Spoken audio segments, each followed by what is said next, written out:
a lot of like what you're doing, what you're up to, how you're connecting with them, it all answers those questions.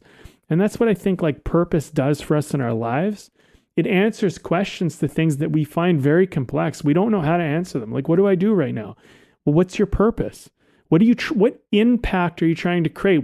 What change are you trying to make in the world? This is Way of the Artist with Brandon Colby Cook and Evan Schulte, exploring the challenges of the creative call so that you can claim your own path and make your life a work of art.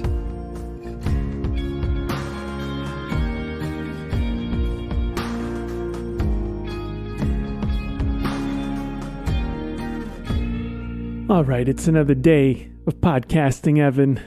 We hit the record button and here we go. Okay, this one is a artist wisdom series. Something Evan and I like to do every now and then because, well, there's a number of reasons. One, I'll be honest with you. Sometimes we don't got anything personally that we feel we can really start with that is really getting us going.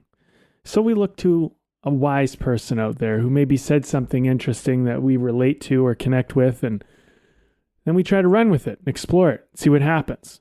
And we got a good one. We always pick a good one. This is another good one. This one is, here, I'll read the quote. The quote is this: "Man can only find meaning for his existence in something outside himself." And that's by Viktor E. Frankl.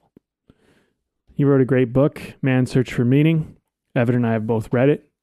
I highly recommend it. I think it's a great book. I think if you're looking for purpose in your life, or if you find yourself suffering, it's a great book to read. Everybody has that search for purpose and everybody suffers. So this book is relevant for every person.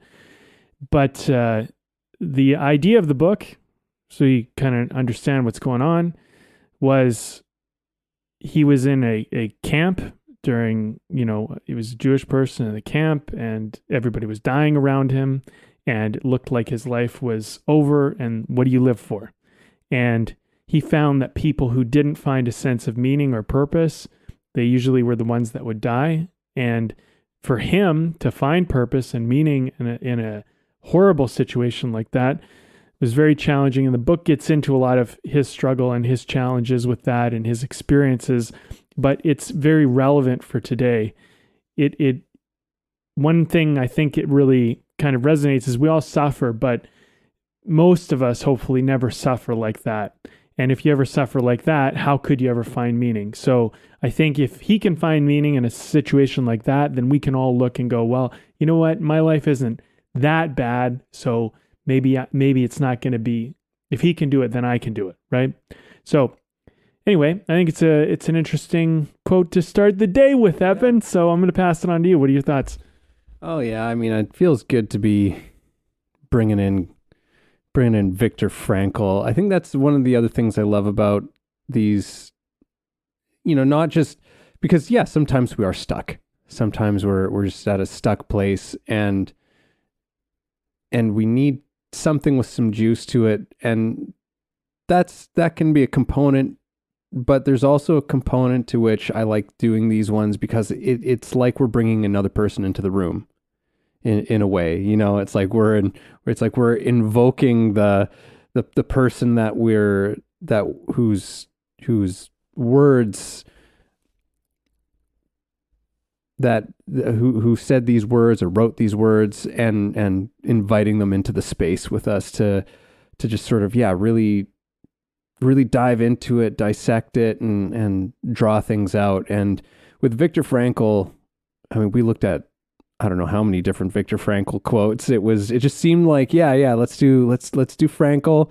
And it's like looking at his quotes and how many amazing quotes there are from him out there.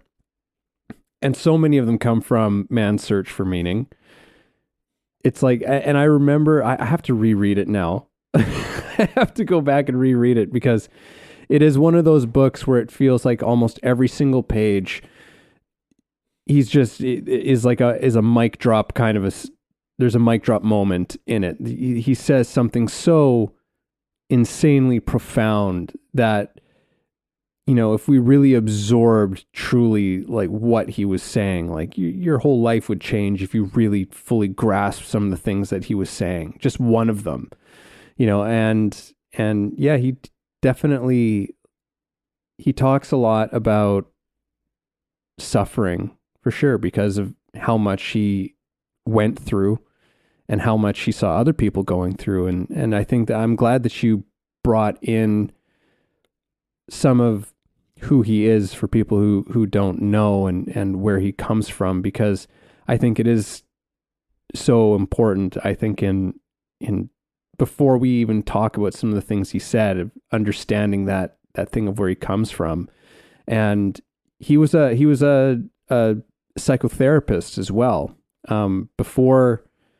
Before he went into the camp, and he continued afterwards, and his entire practice changed as a result of what he went through.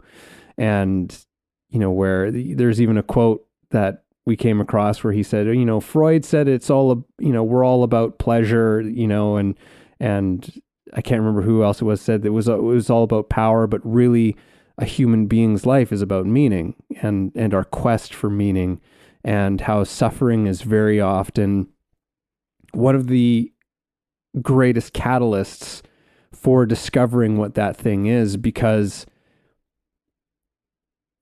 you can endure so much suffering when you have a sense of meaning and purpose. And so these are just a few. I feel like I kind of wanted to just run through some of these other ones because I think that they're also will lend themselves into this conversation. But coming back to the quote that we're getting into for this one specifically, which is that our meaning can't be about ourselves, right? Our meaning has to be about something outside of us. And I think that what makes it an interesting quote is that I think that there's a way of interpreting that, which I don't agree with, but there's a way of interpreting it that I completely agree with. And that might be something worth tackling on the outset here. What's the way you agree? Well, so it's like, because your meaning is still very much knowing what that meaning is still, there's an internal process to that thing. No one can tell you what the meaning of your life is, right? Not directly, right? So there's still a sense of, you have to discover that within you, right? Of what that thing is.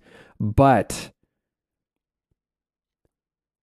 the meaning of every human being's life being something that's beyond them, that's beyond this small self, for lack of a better term, you've got to be about something that extends out, that connects out into the world, right? That's in relationship to the world. It can't just be, it's all about me, which is what I think that he is actually saying in this thing. But I've rambled a number of things. So Brandon, why don't you take it away? Well, purpose is a big thing to look at. I mean, I think in some ways, some of the biggest things, they're actually really simple, but it's difficult to get to them, to get to the core of them, and not to get distracted or, off course when you're looking at them. Things like purpose are like that, I think with purpose, our relationship to purpose, I think, evolves a little bit with our maturity.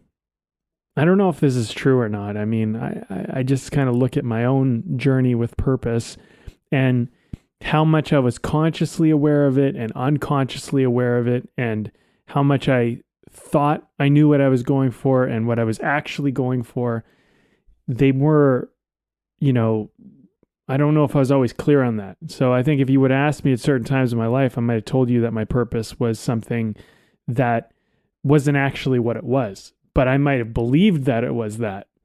And I think this is one of the challenges with purpose, is that, in some ways, maybe at first it can be, maybe not at first, maybe at certain times, it can be out of some type of personal gain or some type of personal thing we're going for. I remember when I was younger, I just, I think I wanted to prove to everybody that I could be more than I was given credit for, and that I could be somebody, and that, and I think that I wanted to get things, like I wanted to get approval, and I wanted to get, admiration and recognition, and I wanted to get those things. But if you only look at it that far, you've only gone skin deep, because really, if you look deeper, the real reason driving all of that was always there. It was like, well, I want to feel loved, right? So it's just like this deeper thing that I never would have said, but that was really kind of, because it's like I felt unloved, and so I felt like I wasn't good enough to have love. And that probably has a lot to do with, you can go into history of why is that, why do you exist, why do you have that issue or that challenge, and you can start to figure out why that might be there. But even that, and you go, okay, well, now I'm after love. It's like, okay, well then, if you get to the point where you feel loved, then you're not going to have any more purpose anymore, because purpose can't end at love. By the way, you already, like, the getting access to love is not as complicated as we think it is. But when you feel unloved, when you have never gotten attention, or, maybe you didn't get the proper care or whatever as a kid, whatever it might be, you might think that it's this very elusive thing because it wasn't given freely in your household or whatever, or your childhood. Where some people, they don't struggle with that so much, not the same way, because, they might have grown up in a place where, love was poured upon them, and attention and affection and care and all of that. So they're like, what's the deal? Like, what do you even care? Because they take it for granted, because they don't know what it's like to not have that. And they weren't neglected, and they weren't, maybe abused or whatever. So when you get past your initial trauma of search for meaning, then and especially if you like heal that, or you realize that that's not really what it's about, then it becomes about something else. Something that I've been investigating, and I haven't really got to an answer here yet, but I'll share it because I think it's relevant. It's part of the reason why I'm called to this conversation, is that something that I found when I was about 15 or 16. I think it started when I was 15, and then it really kind of blossomed around 16, and then it kind of, like, my life took a turn. So, not to get into too much story, but right around 14, like, my parents, we had a mansion, we had all the money in the world, it seemed. I had this perfect family that my parents were married for like 26 years, and, everything seemed really good, it seemed successful, all this. And then, like, almost overnight, it seemed like, everything just went to shit. They got divorced, they split up, they both had to declare bankruptcy. I went from living in a mansion to living in a trailer park. My whole life changed.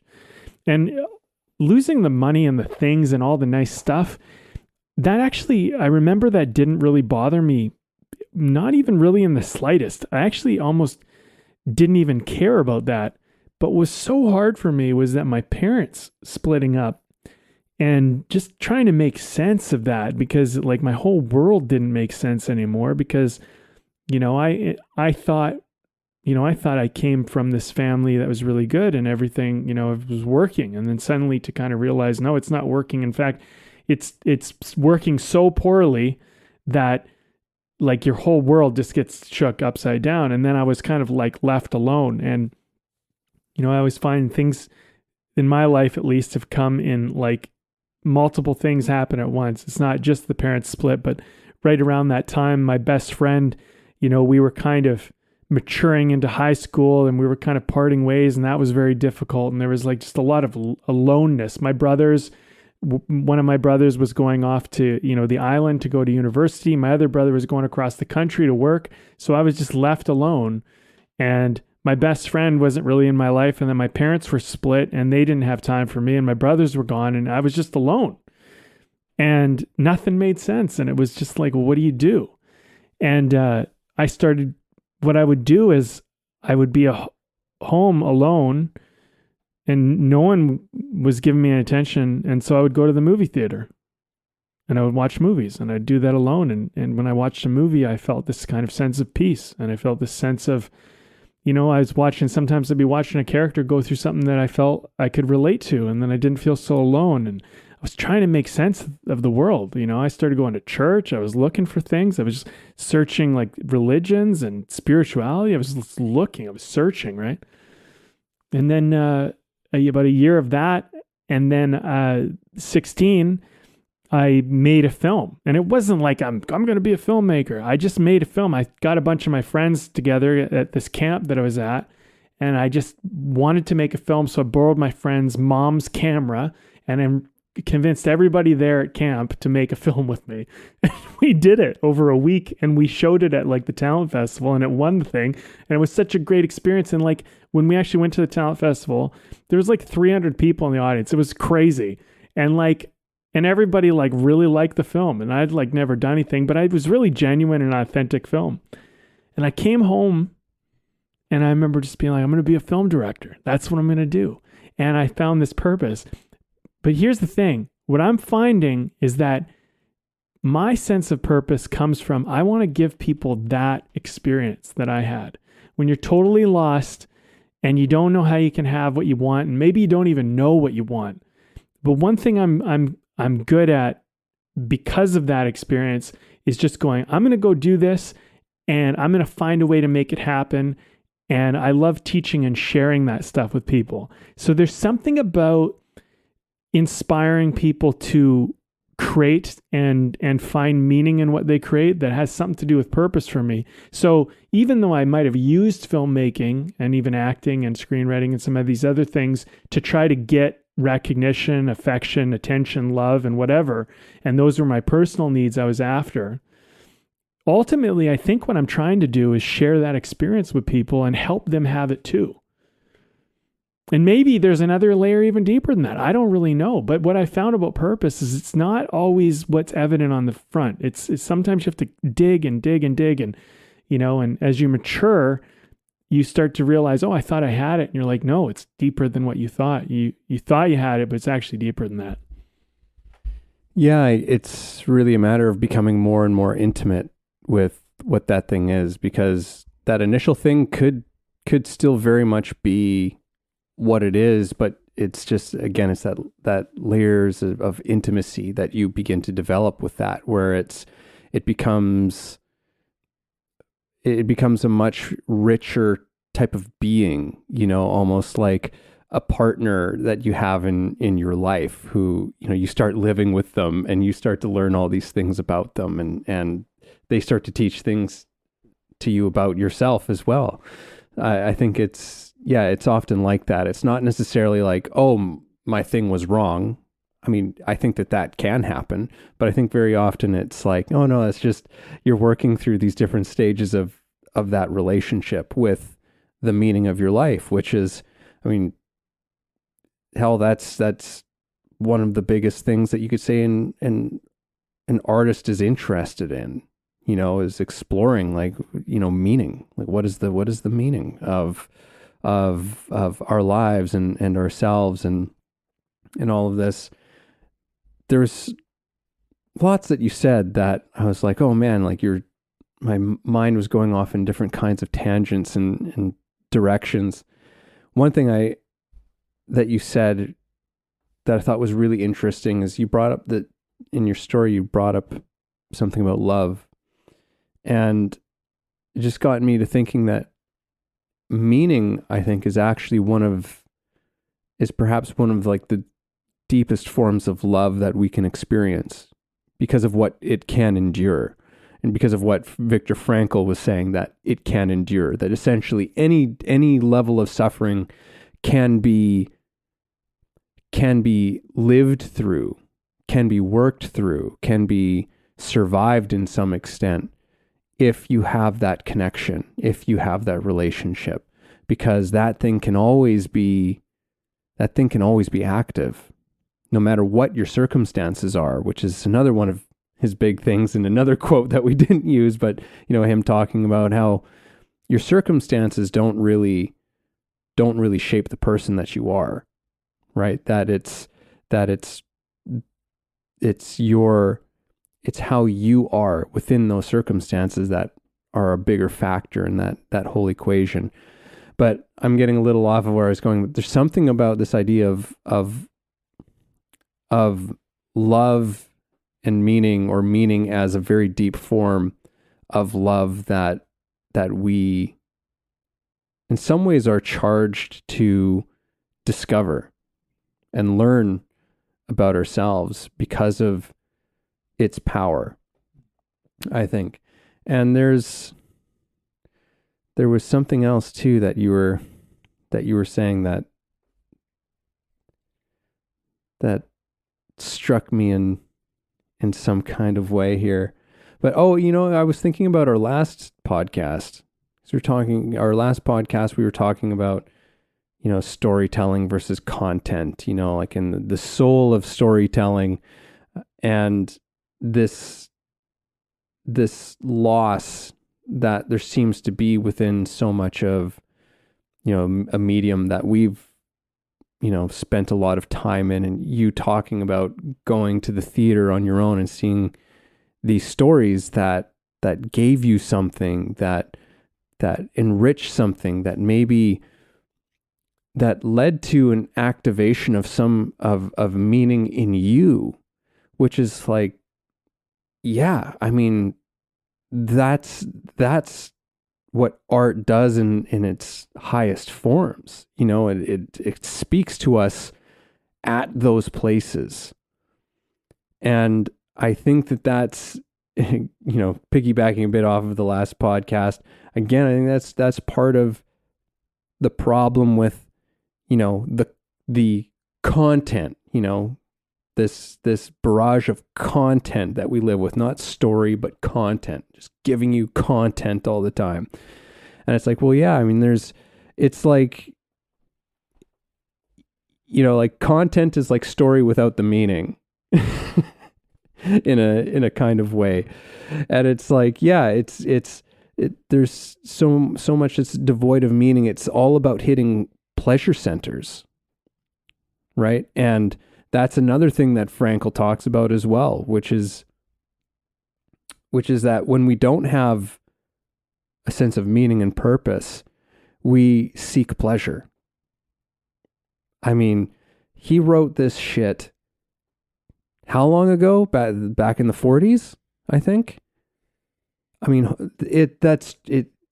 what he was saying is truer today than it was when he wrote it in so many ways, or at least it hits a little bit harder today than I think it may have ever hit, because I see so much of that where it's this lack of meaning. So we seek pleasure, and instead of these mediums that we used to go to, these stories that we would go to that would help us gain some perspective on our life and ourselves and what this whole thing might be about, or even get us just even thinking about it a little bit. Instead, it's just fast food through the brain, just a quick hit to numb all of that stuff, but not give any real sustenance, and so I'm just thinking about this, to me, this apparent lack of meaning that exists within the mediums that are supposed to actually help us with that thing. I don't want to say that as like a blanket statement across the board, because there are people still doing great things in the arts and aiming to do those things, but it definitely seems to be hard to come by these days. Yeah, well, I think the pursuit of pleasure is always a slippery slope in so many ways, and it's seductive. I mean, feels good. It feels good. I mean, that's until it doesn't. I think that's the problem. Also, the other thing is if you base your decisions based on how things feel, a purpose is always going to escape you, because anyone who lives their life just on how they feel, they're just trying to avoid feeling bad and only feel good, and they don't have anything else, like those are their highest forms of direction and guidance, you're in real trouble. And depression and sadness and all these horrible things are right around the corner for you always. And if you can't get out of depression, I'll tell you this because I went through it, and you have to get away from trying to feel good. Sometimes life just isn't going to feel good, and you have to accept that that's just part of life, and that that it's not always supposed to feel good, that some of it isn't supposed to feel good, and you start looking at the suffering and the struggle and the hurt as a good thing. And that's very hard to get your head around when you're all caught up in, I just want to feel good and I want to satiate and I want to get some type of, I want to get that hit of dopamine or whatever, right? So, you often can identify, if you stop and look at your life and you look at what you're doing, you can often see what's destroying it. Find that a lot of it feels good. Most of what's destroying your life feels really good. And it doesn't mean that what you're doing that feels good is bad, but it's how you're using it that is bad. Like video games to me feel really good. Sometimes I'm into them. Sometimes I'm not into them at all. I don't even care to play, but sometimes I'm really into them and all I want to do. But video games are not bad, but it is how I use video games that really makes a huge difference, because if I'm just indulging in them and I'm distracting myself from my life, or I'm avoiding a feeling of discomfort or pain, it always leads down the same path. It always leads to disgust and purposelessness and a feeling like, and there's also there's things that come with pursuing pleasure too much, like the consequences of atrophy, whether it be your muscles or your mind or even your emotional connection to yourself. It just atrophies. It just gets weak and frail, and then you lose connection to it. So something that I've been working on is I went through a big life change sometime around 30, 31, right around there. Big, massive. And I went through a depression. I went through kind of a difficult time, and it was really difficult and challenging to get through. And I share a bit about that on the podcast, and and every once in a while I still go through these little bouts of it. I go, oh man, I hope I'm not going back there. That's fucking frightening. I thought I was done with this, but it'll poke its head up and it'll be kind of hey, I'm here. You're like, holy fuck, I thought we were done. I thought this was over. But what I find is that it pokes its head up when I try to go back to doing life how I did it before the depression happened. The depression that I went through was me recognizing that the way I was going through life was not working, and I was tired of it, and it was over, and it was all big fucking, not all of it, but most of it was a big bunch of bullshit. It was all a performance, and it was all an idea, and it wasn't all mine. And what I'm finding now is that there are patterns that get wired into us. I would say with me, so I'll just speak for myself because maybe someone can relate. But I do things sometimes today based on how I learned to do them as a kid. But they weren't mine, and they weren't necessarily good or healthy, but that's what I learned, and so that's what I sometimes think to do. And so then I go to do that. I go, oh, I know. You know what? I really like motorcycles. Let me get a nicer motorcycle. Let me get this better thing. Let me do this. Let me make more money. That'll do it, right? And it's no, none of that shit'll do it. That's all that's all just a byproduct of something else. But if you start to chase the surface of things after you've kind of especially after you've awoken, it becomes, the magic trick runs out quicker. At first, when you've never had anything, like you've never earned anything really cool and you've never really won anything really cool, the idea of winning it or getting it or achieving it seems so fucking amazing. It just you hear people go hey, getting everything you want won't make you happy. And you're like, yeah, fuck that. I'm going to go get it. I don't care about that. Maybe it just didn't work for you, but it's going to work for me, right? It's almost that arrogant kind of attitude, right? Not everybody has it, but some of us do. And there's a certain amount of okay, I'm going to go do it. Then you go do it. If you actually do it, it feels really great at first. Then it wears out and you go, shit, okay, maybe it wasn't that. Maybe I didn't have the whole picture. Maybe I need to get this too. And there's that thing.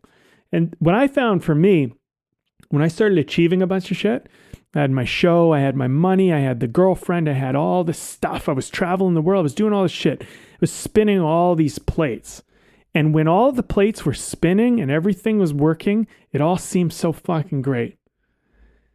But then one plate starts to wobble and you're like, oh shit, and you're trying to fix that one, and then another one starts wobbling, and then you all of a sudden it's too many plates are wobbling and you can't recover, and then they all start crumbling down, and you start to realize, okay, well, what the hell, I had put it together, let me try and put that together. And you start to realize that was all just a distraction.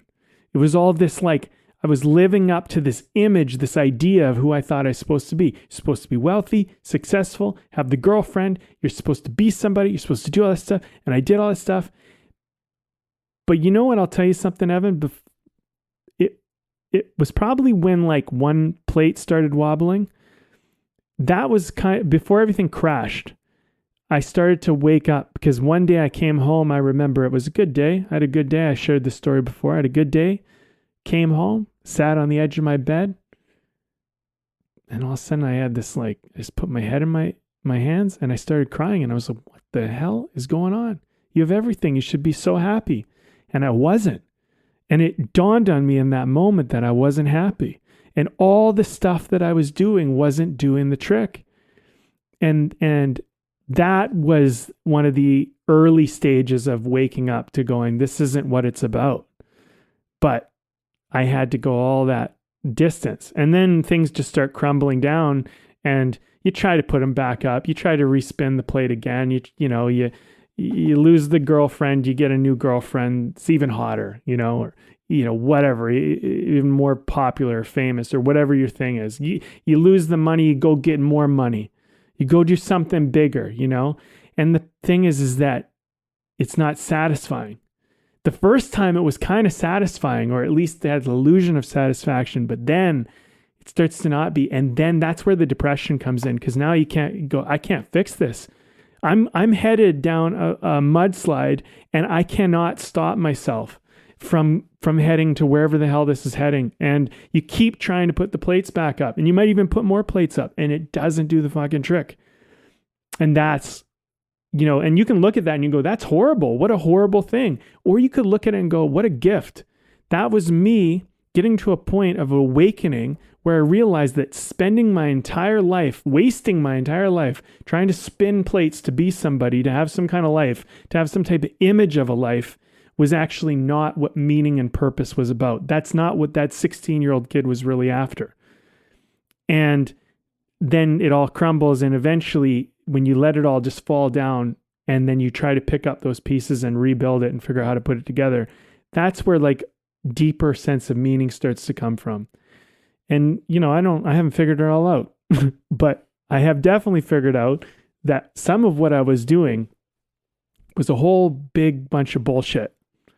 And I mean, I'm sure there's younger people in the audience who are still on that pursuit, and they go, yeah, whatever, I'm going to do it anyway. I get it, because that's how I was.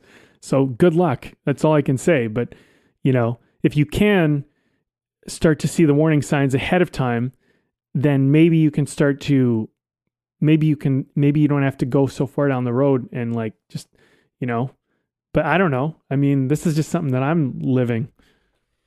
Yeah. I mean, I think that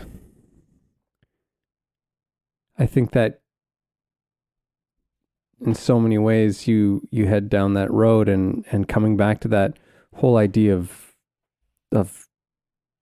hitting a little bit of suffering is when you really start to figure out what's really important to you, right? And so I think in the early stages, like you're talking about, you can get by for a little while on whatever fumes you're going on, because there's that, as you said, it's like it's new. There's novelty to things, and that's exciting. And especially when things seem to be working out, right? Like it's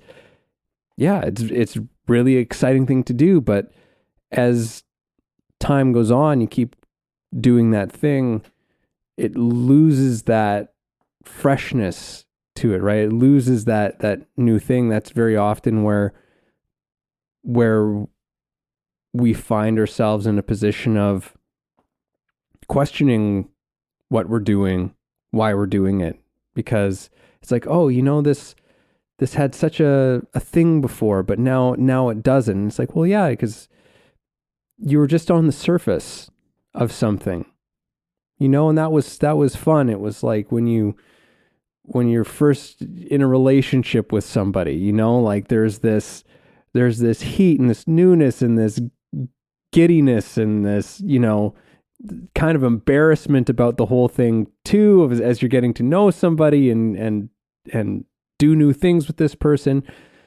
But it gives way to something else, right? It gives way to other aspects of a relationship, which again are deeper, are more intimate, right? But that usually comes with some trials, right? And that's such a part of our classics, like the classic stories of humanity, or it's like there are the trials, right, that a person goes through, and through that process you end up discovering what your meaning is. And it's not that the things at the beginning had nothing to do with it. They had everything to do with it, right? And very often they were the catalyst. The most,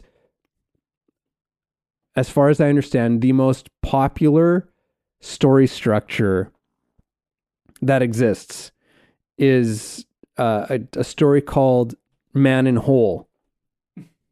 And basically it starts out, hey, here's our main character, and this is their life. It looks pretty great. They're doing pretty well. Things are going pretty good.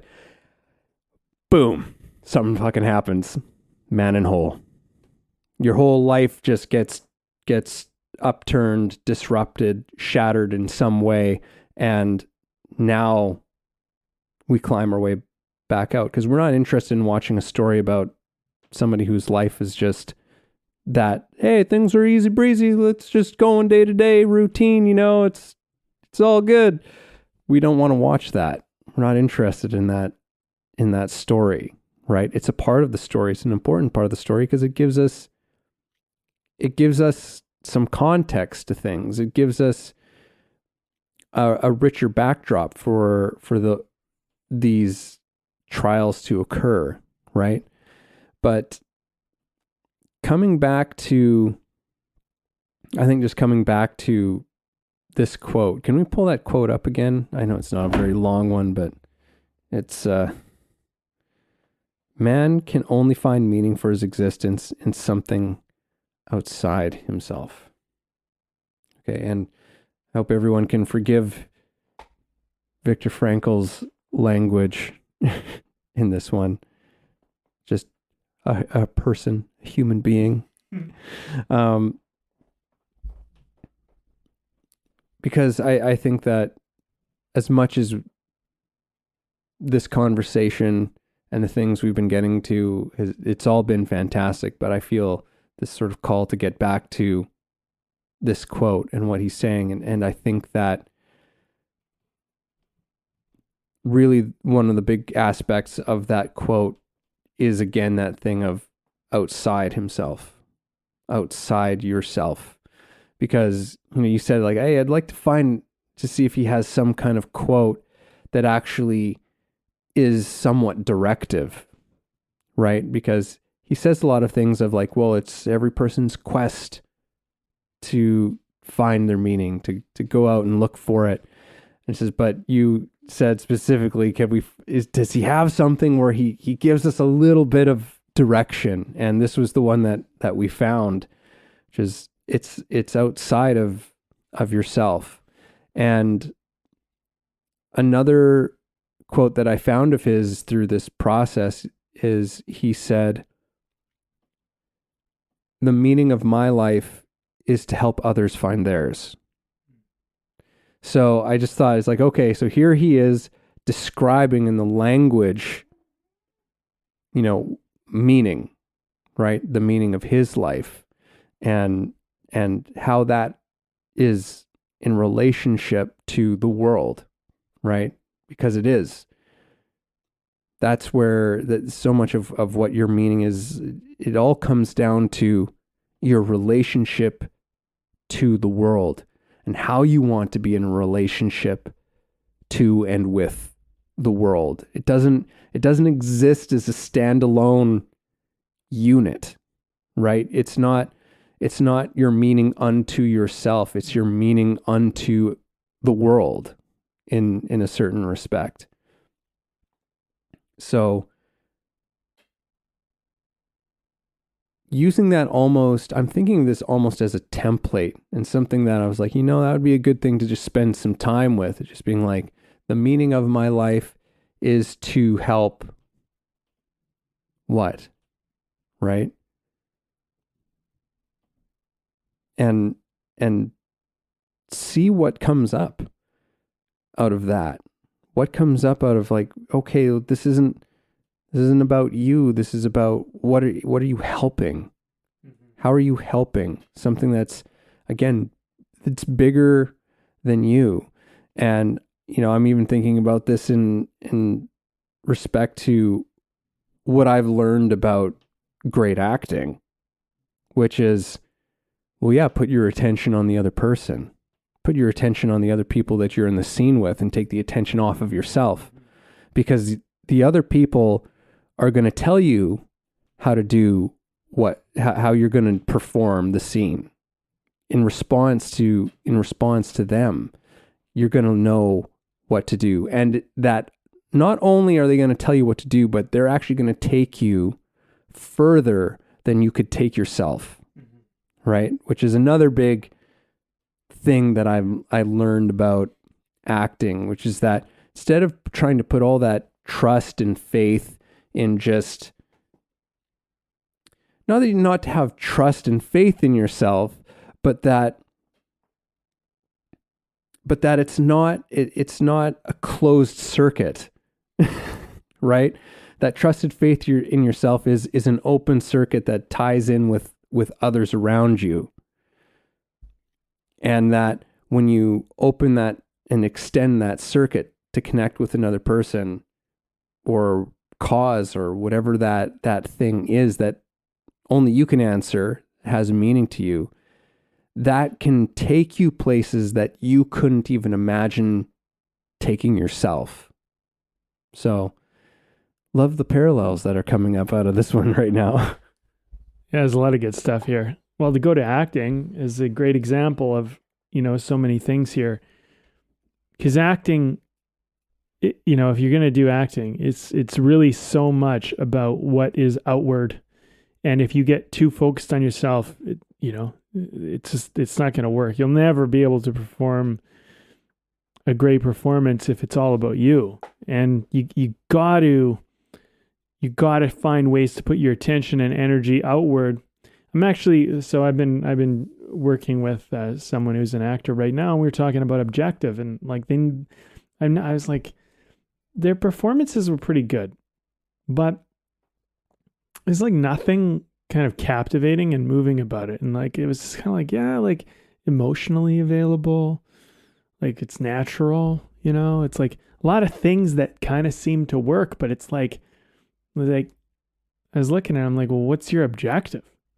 Well, they didn't have an objective. And they're like, oh, because I want to feel this. And I'm like, it's not an objective. Like, you want to feel this. Like, I want to tell them how I feel. I want to do this or whatever. It's like, that's not an objective. That's some fucking self bullshit. Like, you're talking about what you're trying to get. And like, you're in a scene with another person. Like, it's not and so we did this exercise, and I said, listen, this is how because it's a screenwriting thing, but I've looked at objective a lot as an actor, but I was like, well, let's try because they couldn't get it. They couldn't get what an objective was. So I was like, let me explain this in the way that a screenwriter has to write a character. In a scene or a movie, I need to create an arc. There has to be change. Otherwise, if there's no change, it's just a bunch of bullshit. And that's a lot of the, unfortunately, that's a lot of the content we're seeing right now. We're seeing this bullshit content where there is no change because the characters, they don't go anywhere. They don't change. They don't evolve. They don't do anything. And it's garbage and it doesn't impact us. Sometimes it looks good. Sometimes the action sequences and the flashy things that are happening, the pretty people, it all looks really nice, but like it's garbage. You know what I mean? And so I was like, okay, here's the rule. How are they feeling? How's the other character or characters feeling, thinking, and behaving at the start of this scene? And how do you want them to be feeling, thinking, and behaving by the end of this scene? And you're going to start to find objective in that, because now it becomes about, and so this actor would come back and say, like, so what are they feeling? And then they would tell me some things. I was like, that's how you're feeling. What are they feeling? Okay, oh, they're feeling this. Okay, what are they thinking? And he'd say some feeling stuff. I mean, that's what they're feeling. What are they thinking? What are they thinking? What can you identify that they're thinking? Oh, well, this. And it's like, how are they behaving? And, he was having trouble because it's all about him. And this eventually, when you start looking outwards, like, oh, well, they got their heads hanging down. They're shaking. They're doing this. Okay, good. Now you're starting to look at them and you're starting to see what they're doing. Now you have cues. Because now, as you start to act and you start to have an objective, you can see if their behavior is changing. You can see if their thinking is changing by the way they're talking, the way they're responding. You can see if their feelings are changing. This is change. You're causing an impact in the world. All of a sudden, the performance fucking comes right to life. Things start happening. They start having emotional responses. It's all, it's like Meisner, right? It's the same idea, right? It's like this reacting and responding to things that are happening in front of you because you're paying attention outward. And I think purpose is very much like this, we talk about it in acting. We talk about it like, what's the objective? This is something you do in acting school. You go, what's the character's objective? But it's like, really, what are you saying? You're saying, in a sense, what's their purpose in this scene? What are they trying to do? And I think you can go into a bunch of different things. You can talk about tactics. You can talk about all these other things. But at the end of the day, you're there for a reason, and in this particular scene, the actor identified, well, at the beginning of this scene, they're hopeless, and I want to give them hope, and I want to give them optimism, and I want to give them belief that this is possible, because basically they're talking about somebody that they think's going to die, and everybody thinks this person's going to die, and they think they're not going to make it, and he realized, okay, the job is here. I need to be strong for them and teach and show them and inspire them and get them to believe that he can live, that this person in the hospital, it is possible. And that they don't have to be so hopeless. They can have hope. And by the end of the scene, it creates this very moving experience. And it's all kind of written into the context. Everything's kind of there. If you just look for it, it's very obvious. But the thing is, you have to be able to see that. And if you can see that as an actor and you can focus on putting your attention towards that, a lot of your acting takes care of itself. A lot of like what you're doing, what you're up to, how you're connecting with them, it all answers those questions. And that's what I think like purpose does for us in our lives. It answers questions to things that we find very complex. We don't know how to answer them. Like, what do I do right now? Well, what's your purpose? What impact are you trying to create? What change are you trying to make in the world? And so, something I'm working on right now is like, okay, well, if I because I coach and teach and do all that, but I think a lot of it comes back. I always think, well, a lot of this just comes back to when I was 15 or 16 years old. And it's like, what would I teach and share and mentor and guide myself at that age? If I could come along right now and I could come back and I could be like a mentor, teacher, guide for myself at that age, what would I do? And how would I help? And I would try to encourage and inspire and get them to take action on the things that they care about. And I would tell them that if they made a mistake, that it's okay. Like, what did you learn? How are we going to apply this to move it forward? And also one thing about filmmaking, I'm just realizing this now as I'm speaking, Evan, is filmmaking. I think the reason why I liked it so much was it brought people together. And I fucking love that. I loved that because the first film I ever made, I grabbed my friend's mom's camera and then got all my friends to come together to make a film. And we all fucking loved it. And everyone still talks about it to this day. And it's like, because everybody came together to do something that was cool and fun, and we created it, and it was just imagination, just boom, like into reality. And to me, I want to give everybody that gift. I think that's why I'm always trying to teach people to make movies and write scripts and use story and whatever they're doing, even if it's in their marketing or their website or whatever they're doing. I'm always like, what's the narrative? What's the story? What are we bringing to life here? You know, and I think part of it is that I get inspired by the creativity because I love bringing the internal world into manifesting it into the external. I think I find great joy in that. But I also think there's something about this which is like, because imagination and that brings people together, because people can get behind vision. So I think like the reason why I talk about vision so much on this podcast, I'm actually just realizing this now, is because vision is one way that I found how to get people to put aside all their bullshit and work together. And it didn't matter where they came from in the world. Man, at one point with my project, we had 120 plus people working on the same project together. We had people from all over, like, you know, and they couldn't be much more different, some of them. But we all worked together because we all had this common goal, and we all were just trying to make it. And we're making this independent project, and everybody believed in it. And I fucking love that. And so like, I think what I was not seeing at the time was the true purpose was the fact that everybody could come together and make something. And also there was this other kind of thing, and I didn't give it as much attention when I was younger, but I would tell myself today, give this more attention. I wanted to inspire everybody to make their own films. I wanted everybody to go and like, let's make this, but let's keep making it. Like, what's your idea? What's your thought? You know? And I would have like a PA, which is, by the way, somebody who's like, you know, just the littlest person on set, right? In positionally. And I would say, you know, I'd say, come to me, tell me your idea. If you have an idea, if you see something, you know, I'll hear it out. I might not use it, but I'll hear it out. And people felt like they contributed. They felt like they were a part of it because everybody was. And they didn't just do it because, oh, I know I want to make it, like I want to make a good in with Brandon or the guys or whatever who are running this. They did it because they really thought, hey, like, what if we did this? It was a great idea. Let's fucking do that. You know, people care. And yeah, so it really is. It's like, I think when I'm talking about the spinning plates earlier, right? The spinning plates were all about me. I needed to have the good girlfriend. I needed to have the money. I needed to have the success, the recognition, and I was spinning those plates.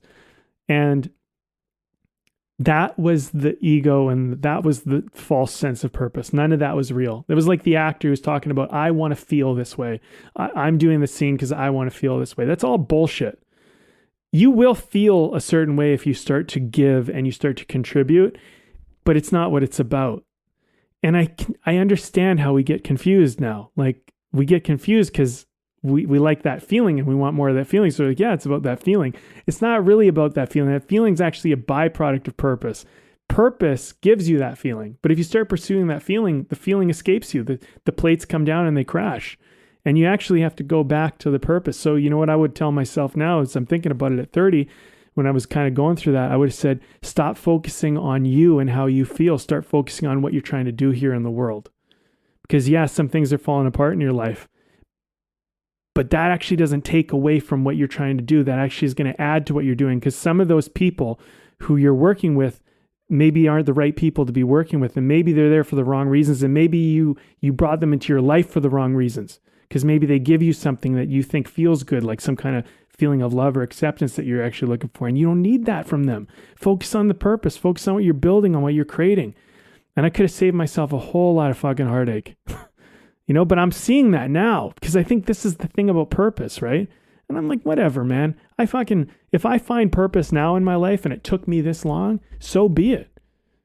I mean, because the alternative is I could go through my whole life and never pursue purpose. And I don't even know what that life looks like, you know? But yeah, this is, you know, I'm starting to realize, yeah, it's so much like acting though, man. Get the attention off yourself and put it outward. What are you doing? What are you trying to move and create out here? Mm-hmm. And even with other art forms too, it's what little I know of because I'm not super intimate with a lot of other art forms, but music would probably be the next one. And it's, so you have to listen to where the music is taking you, right? It's not just like, I don't really give a shit how gnarly and technical of a guitar solo that you can do if it's just sort of standing out on its own. It's not really with the rest of the music. It's not right for the rest of the music. Like there's and even when you're just playing lead in the guitar world, right? It's like it's not just about all kinds of technical tricks that you can do. It's about the music. Like it's about that connection from one note to the next note and the story that tells, the feeling that carries with it, and whether you're really connected to it. Like it's that's really where you go into the realm of art, where it goes beyond just being a technician, and you go into the realm of art, is that it steps into a different place. The attention is placed elsewhere. The attention isn't on the technique of it. The attention isn't on the egotism of what I can do. The attention is 100% completely on the thing that is being done and what is right for that thing, how you fit with that thing. I remember I'm remembering years and years ago, I used to get season tickets to the Vancouver Playhouse. And this one season, they put on this play called Dangerous Corner. And I can't remember who the writer was, an English writer. And I was just blown away by this story, and the actors just, I thought were phenomenal. And I used to go on nights where it was, because it was like a student thing, and so they would do a talk back. Most of the actors would usually all come out at the end, and they would answer questions and things, and it was kind of an ensemble piece, right? There was 8 people who were like on stage pretty much all the time, like throughout the whole thing, because it all occurs in one location. So everyone's just kind of hanging around in the same place. And I was just like, whoa. And I said, how do you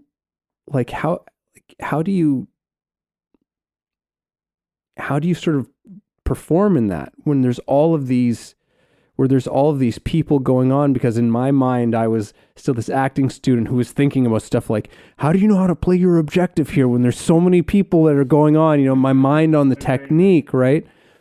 And the actress who answered the question, she just said, well, she gave some practical advice, but the thing I really remember about it is she said, well, she's like, I just need to know how I fit with everyone else.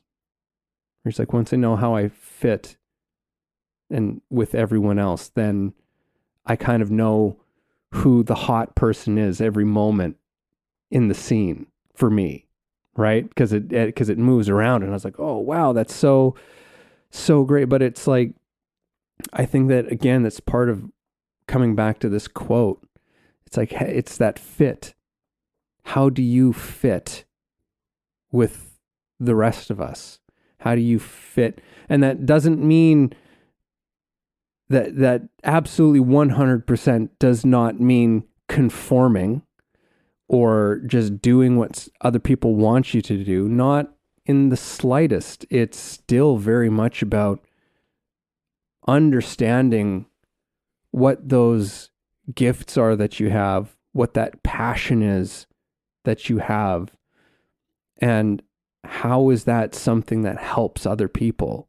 How can you give that to other people? And I think it was, I don't know if it was Parker Palmer who actually said this or not, but another great quote said, your purpose is where your great passion meets the world's great need. Something like that. Might have gotten a few words wrong there, but something along those lines. And it's, again, pointing to this thing of like, it's relational. It's always relational. You know, like the world can't tell you what it is, but the world will tell you what it is. Mm-hmm. You know, like it's a bit of a paradox, I guess. Is it a paradox, or it's like, it seems contradictory, but it's like, you know, the world can't tell you what it is. You only you can know what it is, but at the same time, it is your engagement and relationship with the world that is still in some way going to tell you what the meaning of your life is. It's something that I'm kind of realizing is that it's how we make sense of the world that we find purpose. Because, you know, and I don't always think we're in a place in our lives where we can really see our purpose, because, I mean, maybe we can, but a lot of it comes down to like, what do you believe? Like, what do you think matters? You know, and where do you, like, what do you think life is? You know, like, I think you have to answer some of these questions, because like, if you think life is just you live and then you die and like nothing matters and it's all nihilism and whatever, I mean, I don't think nihilists live joyful, happy lives. I think that they live very satiated lives, but I think they're doomed. I think and I think we have plenty of evidence of that nihilism is a temporary belief system that we sometimes adopt to navigate through the nothingness of not having anything to connect to at all. And I think it's an okay place to visit every now and then, just to check it out and see what it's like. Like, how's this party?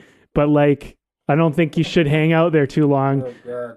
You know, like I think ultimately the consequences of it catch up. It's a crack den of a party. It's the worst place you can be. It's like, it's a nightmare, you know? And I think ultimately, even nihilists who even say they're nihilists, ultimately, if you listen to them talk long enough, you realize they're not nihilists at all, even if they identify as that, because at some point you find meaning and purpose and connection in something. And you know, something that used to drive me when I was younger is to think, well, you know, when you get older, I think you should be able to tell a bunch of good memories of your life. I think that's really important. And you know, whether that's true or not, I don't know. I mean, that was just something, it was a belief I clung on to and hung on to for a while. But what it did was it caused me to do some pretty cool things. I have lots to talk about. I have many stories to share, because part of my youth was like, well, let's just fucking go for it. Because like, at the very least, this will be a story to tell one day. So let's try it. Let's dare it. Let's do it. And it led to some pretty cool things, you know, and I don't think that that's the end all be all answer by any means, but I do think it helped me to start to find more answers. And I think a lot of purpose is about that.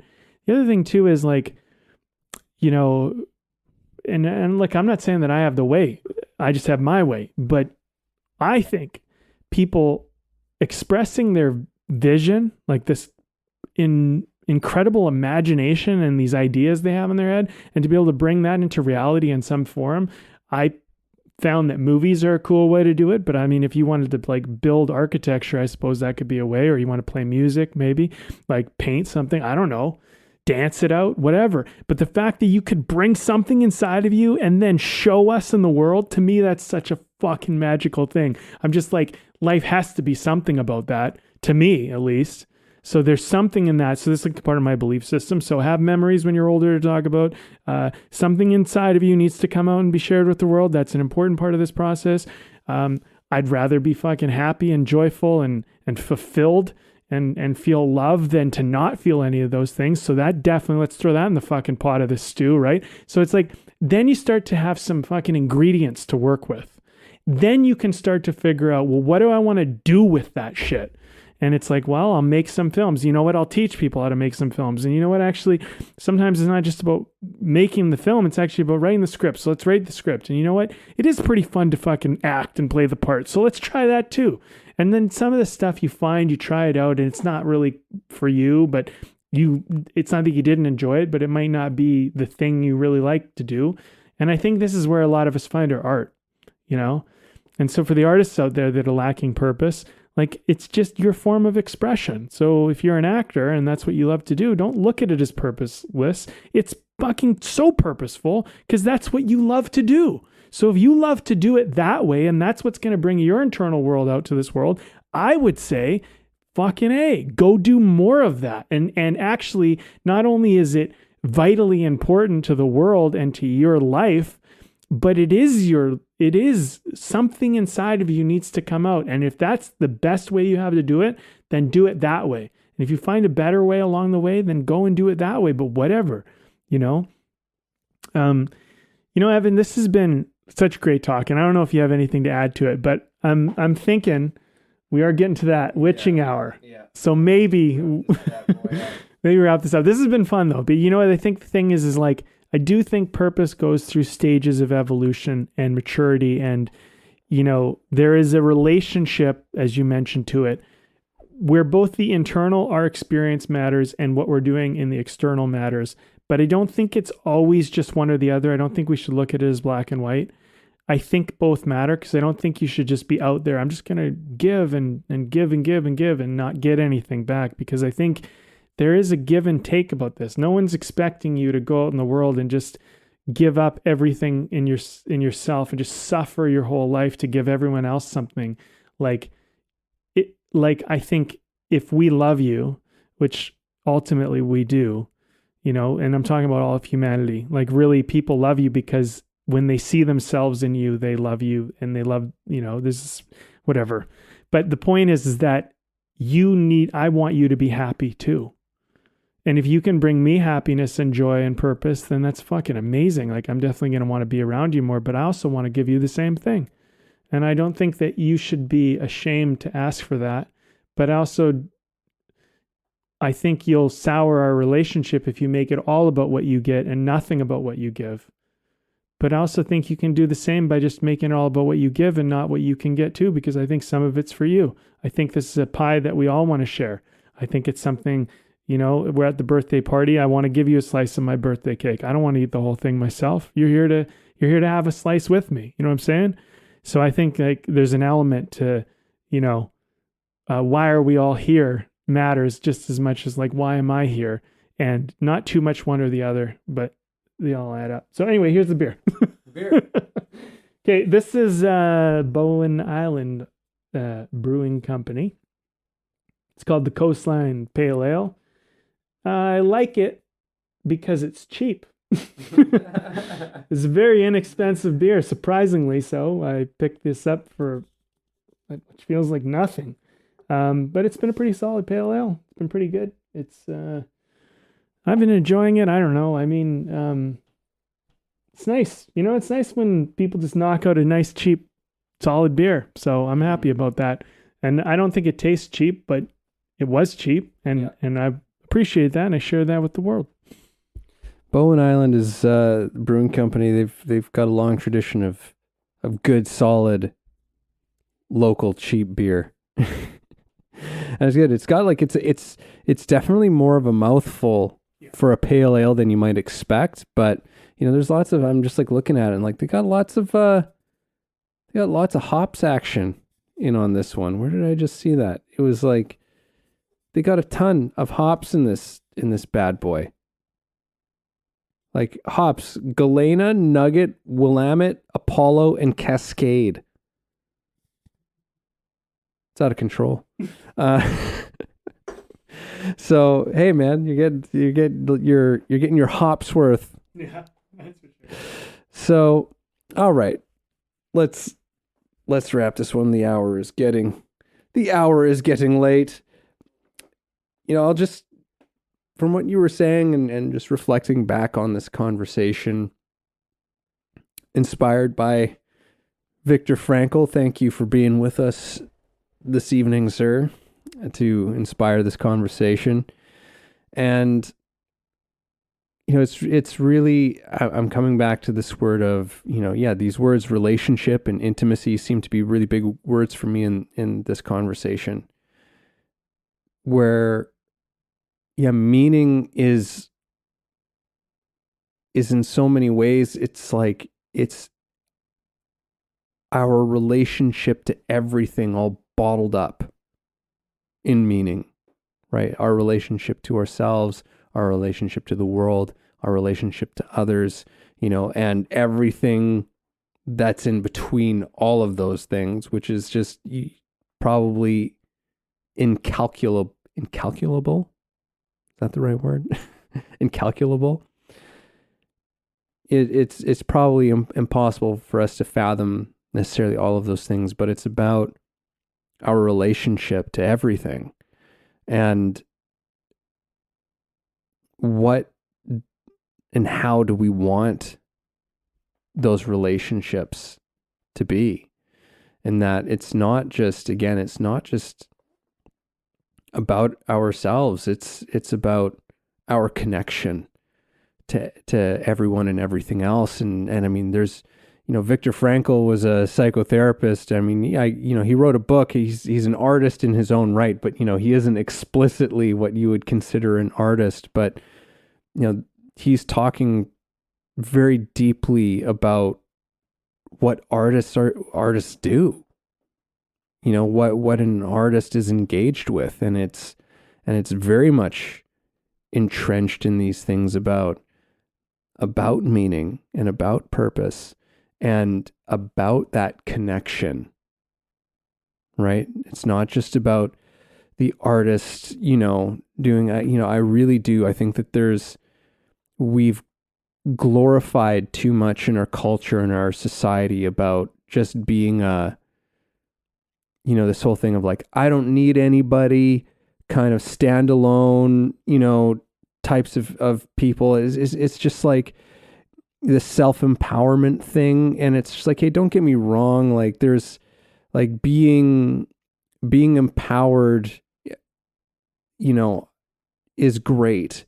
But when it's not connected to the world in a meaningful way, that's truly in some ways is about something more than yourself, then it's just like, I think that it's really can get really ugly, and there's a lot of that going on. And it's like, we need to remember that, like, hey, it's not just about us. And in fact, life's a hell of a lot better if it's not just about you, right? If it's not just about me, but if it's about us all together, and putting our attention maybe a little bit off of ourselves is probably a good thing. Yeah, I went on my whole thing about, like, have your piece of cake too. I do think that's important. And I don't necessarily think that's what this conversation is about, but I do think it's necessary to mention. I do think that, it's okay to be motivated because you like something and you enjoy it, and, and maybe you love it or whatever. It feels good or it's fun. I do think that there's an element of, I like it. That's why I do it. And sometimes I think, at least temporarily, that's enough. I think especially in the early stages of something, I don't know why I'm doing it. I just like it. It's fun. I like it. It's cool, and I think about it and I'm passionate about it and whatever. And you have these great feelings towards something. I think initially all of that is great to get you started with something, but eventually something is going to have to fill the space that does not fill, because like you said, novelty, I think novelty initially, we just like it. It feels good and we enjoy it, but novelty wears off eventually. And when it wears off, then we're faced with the reality of actual purpose. And that becomes more about, what are we doing out here and for whom and for what and all of that. One thing I would say too is, like, I don't think we're here to help everybody. I don't think you're here to save the world, in the sense that you might save the world, but you won't do it because you're trying to. I would say that you're here to help maybe one person, maybe a group of people, but it's a very small part that you're here to do. And that group may help more people, and that will be your legacy. But I think if you go out to try and please everybody and help the whole world, you are, for lack of a better word, you're fucked. I just don't think it's going to work out for you. I think you need to help the specific person or group of people or whatever that you can help, and that will do what's necessary. That is your work, and your work will have legacy and will expand beyond you. And you need to have faith and trust in that. And also it helps you don't have to take on so much, because I think if you take on too much, I don't think you'll do anything at all. And, and they say in marketing, that you should be talking to 1 to 3 people, specific people, and you should know what they're like, So really there's a kind of person, and I think you should kind of identify that kind of person you're trying to help, and you're going to help them and everyone like them. And anyone who's not like them, don't try and help them. Not that you help them if you can, but don't try to be like, I'm going to help them too, because you'll dilute the message to the people that you actually need to help. And, if you want to have a successful business, or you want to I don't know everything about it, but one thing I am good at is sales. And one thing about sales is that you can sell, if you're talking to the right person, you can sell to anybody. If you're talking to the wrong person, and by I'm talking to the wrong person, what I'm saying is somebody that doesn't want what you have. You have to be sleazy. You have to do all this bullshit. And that's what people, when they hear sales, they don't want to do sales. Because it's because you're trying to sell to someone that doesn't want what you are offering. So trying to sell them, either you're going to sell them and you're going to sell them something they don't want or need or whatever, and you're convinced they do, and they're not. But if someone is looking for something and you happen to have it, nothing feels better than, yes, let me share with you what I have. Seeing that you want it and need it and I can help you, let me help you. That feels great. Whereas someone's like, I don't really know if I want or need that. And you're like, you need it, I'm telling you. It's like, well, what the fuck? You're trying to jam it down their throat now. And, but there are people that need you. This is my point. Let me bring it all back around. Your purpose is needed by certain people, but not by everybody. So if you find the people that it's needed for, you're going to find great connection to the purpose. If you keep trying to give your purpose to people that don't really need it, you might think that your purpose is meaningless, it doesn't matter, but it's just no, you're just trying to give it to the people that don't actually need what you're offering. An example, maybe a silly example, but the most simplest one I can think of is that if you're in the desert and you have no water and I have water, then I'm a pretty good ally and good friend right now for you. But if we're in the middle of an oasis and I'm trying to sell you water, it's you don't need my water. Get it anywhere. It just doesn't matter, right? So I'm not really helping you. I'm not giving you something you don't have. So when you look at purpose, also look at where's the best place to give it, to whom to give it to what to give it to.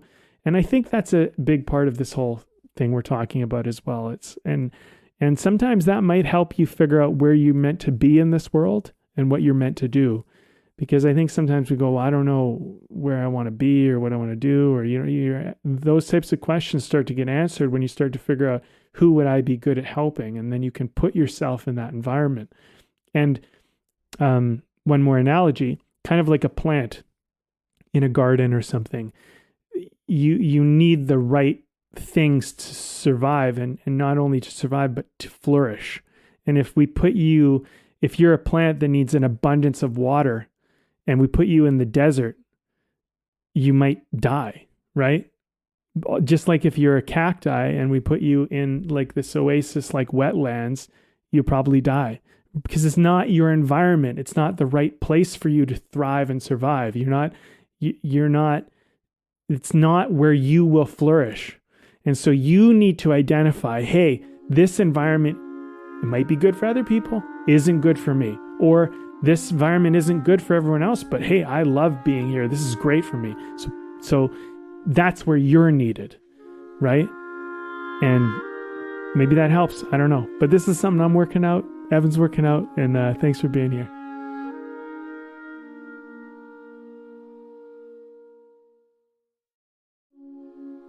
Thank you for listening in on our conversation today.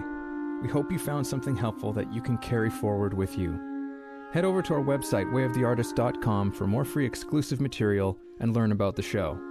If you haven't already, please support us by subscribing to the show, sharing it with people you know, and keeping compassionate, creative conversation going.